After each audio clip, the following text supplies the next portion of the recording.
ابھی الحمدللہ صدر محترم امیر صوبائی جمعیت اہل حدیث ممبئی شیخ عبدالسلام سلفی حفظہ اللہ کے صدارتی کلمات بھی ہیں، اور دور دراز خصوصی طور سے بنارس یو پی سے آئے ہوئے ہمارے مہمان فضیلۃ الشیخ ڈاکٹر عبدالغفار سلفی حفظہ اللہ بھی ہیں۔ شیخ محترم صدر کانفرنس شیخ عبدالسلام سلفی حفظہ اللہ نے بہت اصرار کیا، اور الحمدللہ آپ برابر دیکھتے ہیں کہ مہمان علماء کرام کی آپ بہت قدر کرتے ہیں اور اپنی قیمتی وقت کو ان کے حوالے کر دیتے ہیں، لیکن کانفرنس کے ذمہ داران اور عوام کی یہ خواہش ہے کہ آپ چاہے 2 سے 3 منٹ ہی اپنی صدارتی کلمات پیش کریں، اس لیے میں صدر احترام آپ سے درخواست کرتا ہوں کہ آپ آئیں اور اپنے صدارتی کلمات پیش کریں۔ السلام علیکم ورحمۃ اللہ وبرکاتہ۔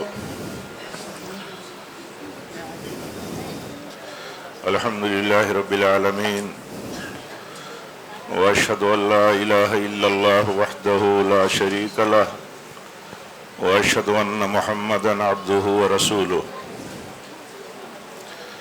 یا ایہا الذین آمنوا اتقوا اللہ حق تقاتہ ولا تموتن الا وانتم مسلمون۔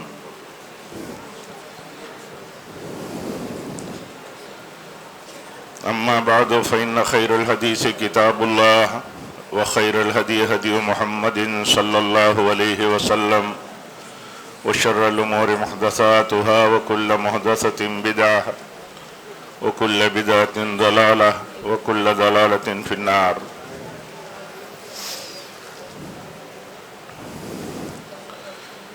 آج کی اس مبارک اصلاح معاشرہ کانفرنس کے مہمان خصوصی ہم سب کے محترم قائد جماعت فضیلت الشیخ اصغر علی امام مہدی سلفی حفظہ اللہ، امیر صوبائی جمعیت اہل حدیث ہند، اور اس کانفرنس کے معزز منتظمین، کانفرنس کے قابل قدر خطباء کرام اور دیگر اہل علم، معزز حاضرین حضرات و خواتین، ابھی آپ نے جو امیر محترم کا خطاب سنا، حقیقت میں وہ ایک مہمان خصوصی کے کلمات نہیں تھے، وہ کلمات جو تھے وہ مختلف حوالوں سے سمجھداروں کے لیے رہنما پیغام بھی تھے۔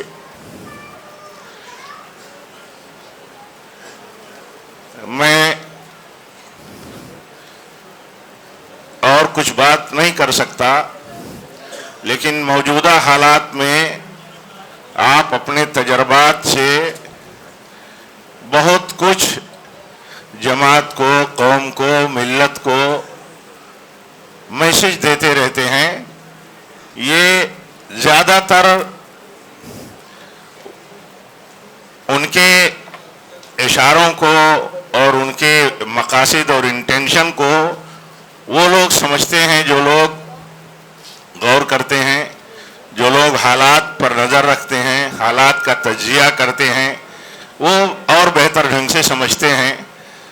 آپ کی یہاں آمد اور آپ کی حاضری حقیقت میں آپ کو میں بتانا چاہتا ہوں ایک مہمان خصوصی کی حیثیت سے صرف اس لیے تھی کہ اتنی مشکلات تھیں آپ کے مطلب شیڈول کے بیچ میں کہ شاید آپ نہ آ سکیں، ورنہ مولانا کے سامنے میں یہ بات کہتا ہوں کہ صدارت حقیقت میں میری نہیں، صدارت انہی کی تھی، اور مولانا سے یہ طے ہوا تھا کہ آپ اشتہار میں ان کی صدارت ڈالیں گے۔ بہرکیف وہ تشریف لائے کسی بھی حیثیت سے تو وہ سب ہم سب کے امیر ہیں. اصل میں آپ صدر ہیں, آپ کا خطاب مہمان کا ہی نہیں صدر کے اور امیر کا خطاب تھا, اور وہ ہم سب کے لیے اس مطلب حوالے سے کہ میں صدارتی کلمات کچھ کہوں ہمارے لیے کافی تھا. لیکن میں آپ سب اور اپنے معززین کے اصرار سے میں آگے نہیں جا سکا اور اس کے آگے پھر مجھے پابند کر دیا گیا, تو میں آپ کے بیچ میں حاضر ہوں. ایسے بھی میں نے کبھی بھی مہمانوں کی موجودگی میں وقت کی تنگی میں مناسب نہیں سمجھا کہ میں کچھ بولوں. کیسے میں بولوں, آپ کو وقت دوں. ہمارے عزیز فاضل خطیب جن کو سننا چاہتے ہیں لوگ شوق سے اور سنتے ہیں, ان کے مفید اور علمی خطابات ہوتے ہیں, عبدالغفار سلفی صاحب, ان کے لیے وقت نہ ہو اور میں آ کر کے بیچ میں بولوں تو میں تو بولتا ہی رہتا ہوں. شہر میں میرا خطاب تو ہوتا ہی رہتا ہے, ہر ہفتے ایک دو خطاب تو ہوتا ہی رہتا ہے. اس لیے آپ کو کسی کو بھی مطلب اتنا حساس نہیں ہونا چاہیے. بہرکیف اس موقع پر میں ایک بات یہ کہنا چاہوں گا, آج کی مطلب 15 اگست کی یوم آزادی کے حوالے سے کہ پورا ملک بلا تفریق مذہب و ملت خوشی منا رہا ہے, اور حقیقت میں بہت بڑی نعمت ہے جو ہمیں ملی.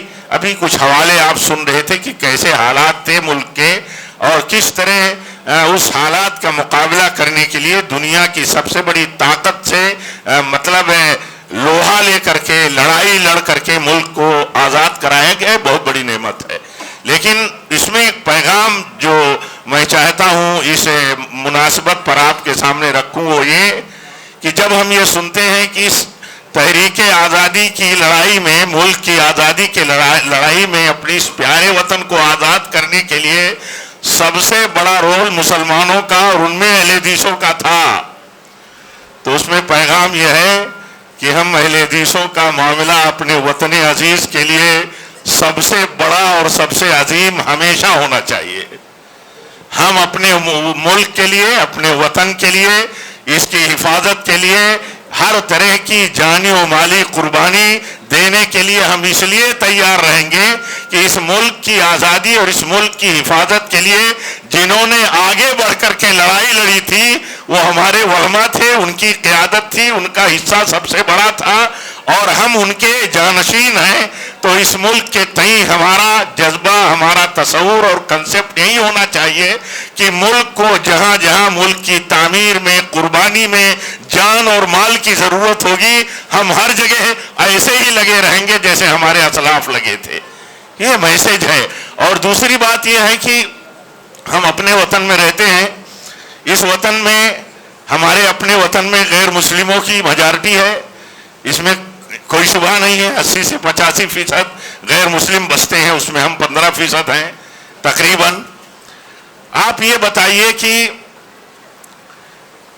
ہم 15% لوگ اپنے وطن میں سچے دین اور سچے پیغام اور آسمانی ہدایت کے وارث ہیں.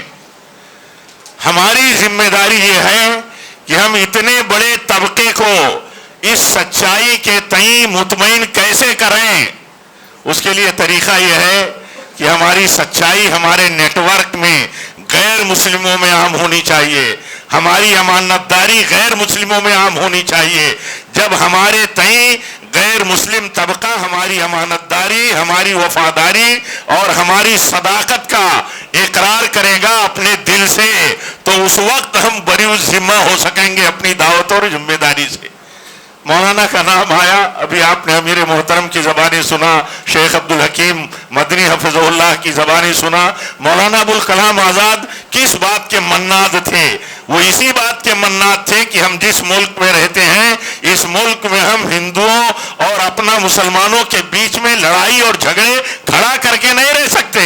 ہمارا دعوتی مقصد پورا نہیں ہوگا, ہماری ذمہ داری ادا نہیں ہو سکے گی. ہماری ذمہ داری اسی وقت ادا ہو سکتی ہے کہ جب ہم ان کے بیچ میں اسلام کا صحیح میسج پہنچا لیں, اور اسلام کا صحیح میسج اس وقت تک نہیں پہنچ سکتا جب تک ہم امانت اور سچائی کے ساتھ, پوری ہمدردی کے ساتھ, پورے اسلام میں دیے ہوئے ان کے حقوق کے ساتھ ہم زندگی ان کے بیچ میں نہ گزاریں. ہمارا تصور اور کنسپٹ ایسے ہی ہونا چاہیے. غیر مسلموں کے درمیان ہم اتنی بڑی تعداد میں رہتے ہیں کہ وہ یہ سمجھیں, اور اگر وہ نہ سمجھیں تو وہ ظالم ہوں گے, لیکن ہم اپنی ذمہ داریوں کو سمجھیں. ہماری ذمہ داری کتنی بڑی ہے. ہم جب ایک ایسے نیٹ ورک میں رہتے ہیں جہاں غیر مسلموں کا بہت بڑا طبقہ ہے, بہت بڑا طبقہ ہے, اگر ہم 15 ہیں تو 85 ہیں, تو ہمارا عمل کیسے ہونا چاہیے؟ سلف کے طریقے کی طرح. امیر محترم کا خطاب آپ نے سنا, میں اگر اس پر بات کرتا ایک ایک پہلو پر تو بہت بات ہو سکتی تھی, لیکن آپ دیکھیے ہمارا طریقہ کیا ہونا چاہیے. غیر مسلم ہے تو پہلے سے دماغ یہ ہے کہ غیر مسلم ہے, ایسا خارجی پروپیگنڈا, ایسا نفرت کا پروپیگنڈا دوسروں نے پھیلایا تو پھیلایا, اپنوں نے بھی بہت پھیلایا. ایسے سمجھ میں بٹھایا گیا کہ یہ تو دشمن ہے ہمارے. ایسا نہیں ہے. ہمارا طریقہ, ہمارے سلف کا طریقہ کیا تھا؟ حضرت عبداللہ ابن عمر ابن عاص رضی اللہ تعالیٰ عنہ کے یہاں بکری ذبح ہوتی ہے, اور بکری ذبح ہوتی ہے تو بار بار پوچھتے ہیں کہ پڑوسی کو گوشت گیا کہ نہیں, پڑوسی کو گوشت گیا کہ نہیں, پڑوسی کو گوشت گیا کہ نہیں. پڑوسی کون ہے؟ یہودی ہے. پڑوسی کون ہے؟ یہودی ہے. تو کہا گیا بار بار آپ کہتے ہیں پڑوسی کو گوشت گیا کہ نہیں, وہ تو یہودی ہے. تو کہتے ہیں اللہ کے نبی کی سنت اور آپ کی تعلیم کا حوالہ دیا کہ اللہ کے نبی فرماتے تھے کہ جبریل ہمیشہ برابر تاکید اور وصیت کرتے رہتے تھے پڑوسی کے ساتھ خیال کرنے کا, اس کا حق جاننے کا, ادا کرنے کا. مجھے تو ڈر یہ لگا کہ کہیں ایسا نہ ہو کہ پڑوسی کو وارث بنا دیا جائے. اتنا بڑا حق رکھتا ہے ہم پر پڑوسی, تو کوئی بھی ہو پڑوسی ہے, وہ کوئی بھی ہو. ہم میں کون آدمی ہے جو اپنے نیٹ ورک میں غیر مسلموں سے مطلب آزاد ہو؟ کوئی نہیں ہے. پھر غیر مسلم ہمارے تعلق سے کیا سوچ رکھتا ہے؟ اس ملک میں ہمیں اس بات کو سمجھنا بہت ضروری ہے. اصلاح معاشرہ کی کوشش میں ہمارا رول اس پہلو سے بھی بہت اہم ہے کہ ہم معاشرے کی اصلاح میں اس وقت تک کوئی صحیح رول نہیں ادا کر سکتے جب تک ہماری سچائی, امانت داری, ہمدردی اور ہمارا اعتماد ان پر اور ان کا اعتماد ہم حاصل کر سکیں. ابھی ابن اریقت کا نام لیا امیر محترم نے, کتنی بڑی بات ہے. ایک غیر مسلم ایسے سماج میں ہمارے لیے اتنا بڑا ٹرسٹ فل ہے, اتنا بااعتماد ہے کہ اتنے خطرناک موڑ پر کہ راستہ بتائے اور جان بچا کر کے ہم نکل جائیں ہجرت میں. لیکن اللہ کے نبی کے ہاں تھا ایک غیر مسلم اتنا معتبر, ہاں کہ اس سے دھوکے کا کوئی ڈر نہیں تھا, اس سے دھوکے کا کوئی ڈر نہیں تھا. ہمارے بیچ میں ہمارے کانٹیکٹ, تعلقات, ہمارا سلسلہ غیر مسلموں میں ایسا ہونا چاہیے. ہماری تجارت, ہمارے معاملات, ہمارے مسائل, معاہدے, بہت ساری نسبتیں, ہماری سیاستیں بھی غیروں کے ساتھ بہت مضبوط اور اچھی ہونی چاہیے. ہاں, ہم ایک جگہ پر سمجھوتا نہیں کر سکتے, وہ جگہ یہ کہ جہاں ہمارا عقیدہ اور دین منہج خطرے میں, وہاں ہم نہیں جا سکتے. آج ملک کی آزادی کی بات ہوتی ہے, ملک سے محبت, یہ ہمارے دین اور ہمارے سلف کے بنیادی منہج میں سے ہے. یہ محبت جو ہے فطری ہے. اس محبت کا یہ معنی نہیں کہ ہم وطن عزیز سے محبت کرتے ہیں تو وطن عزیز کی ہم بھکتی کرتے ہیں. بھکتی نہیں کرتے, ہم ایسے ہی محبت کرتے ہیں جیسے فطری محبت ہوتی ہے اولاد سے, والدین سے, میاں بیوی کی, اور اپنے دوستداروں سے, اپنے چھوٹے بڑوں سے. یہ محبت عبادت نہیں ہوتی. ہم اس عبادت کے بھومی پوجن کے مخالف ہیں کہ یہ محبت نہیں ہے, کیونکہ ہم اس توحید کے علمبردار ہیں اور عقیدہ رکھنے والے ہیں, ہاں, جس کی بنیاد ہے لا الہ الا اللہ, جس کی بنیاد ہے لا الہ الا اللہ. اور یہ میسج سب کو جاتا ہے, یہ میسج ہے بھی موجود کہ اہل حدیث اس ملک کے لیے سب سے بڑا وفادار, سب سے بڑی قربانی دینے والا اہل حدیث. لیکن اہل حدیث ملک کی زمین کا پجاری نہیں ہے. آج ہمارا یہی موقف اور یہی طریقہ ہونا چاہیے. انہی چند کلمات پر میں معذرت کے ساتھ اپنی بات ختم کرتا ہوں کہ شاید کچھ وقت زیادہ ہی لگ گیا, اور اس لیے بھی میں معذرت کرتا تھا کہ بات جب شروع کرو تو کچھ بات میں بات نکل جاتی ہے اور بات بڑھ جاتی ہے, وقت اور لگ جاتا ہے.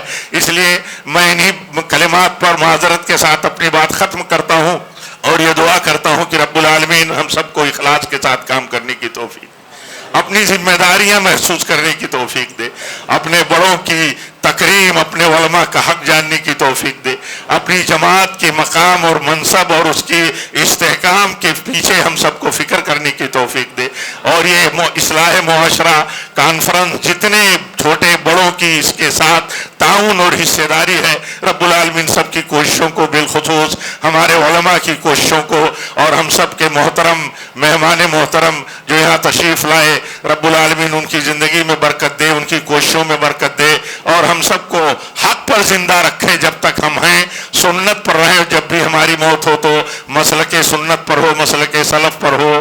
وآخر دعوانا ان الحمدللہ رب العالمین، والسلام علیکم ورحمۃ اللہ وبرکاتہ۔